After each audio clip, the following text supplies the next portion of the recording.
கபடி விளையாடுறேன் முண்டாட்டி அது சொல்லிச்சு போயும் நான் கபடி விளையாடுறேன் கட்டினேன்டி ஏண்டி ஆள் கட்டு மஸ்தா இருப்பான் நிறைய வெள்ளி கோப்பையெல்லாம் வாங்கிட்டு வருவான் உனக்கு என்னடி குறை அடி போடி வெள்ளி கோப்பையெல்லாம் வாங்கிட்டு வராண்டி வீட்டுக்கு வாரான் என்ன தொடுறான் வாசலை தொடுறான் குடுகுடன் ஓடிடுறாண்டி என்ன குடுகுடன் ஓடிடுறாண்டி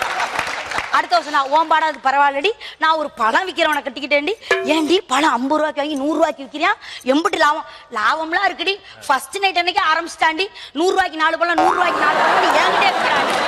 இன்னொரு அம்மா சொல்லிச்சு ஓம்பாடாது பரவாயில்லடி நான் ஒரு ட்ரெயின் ஓட்டுற டிரைவரை கட்டிக்கிறேன்டி ஏன்டி ட்ரெயின் ஓட்டுற டிரைவரை கட்டினா சென்ட்ரல் கவர்மெண்ட் சாப்பு நீ ட்ரெயின்ல ஃப்ரீயா போலாம் அதெல்லாம் ஃப்ரீயா தான் போலாண்டி வாசல் நின்று சிவப்பு கொடியை காட்டினாதாண்டி வீட்டுக்கே வரான் இல்லாட்டி அடுத்த தெருக்கு போயிடறாண்டி ஓஹோ உன்னை இன்னொரு சொன்னா உங்க படாது பரவாயில்லடி நான் போய் ஒரு எலக்ட்ரிஷியனை கட்டிக்கிட்டேன்டி ஏன்டி எலக்ட்ரிஷியனை கட்டினா ஒரு பல்பை தொட்டா 100 ரூபா ஒரு ஃபேனை கலட்டினா 200 ரூபா உனக்கு என்னடி குறை காசெல்லாம் நல்லா தாண்டி தரான் நைட்டு லைட்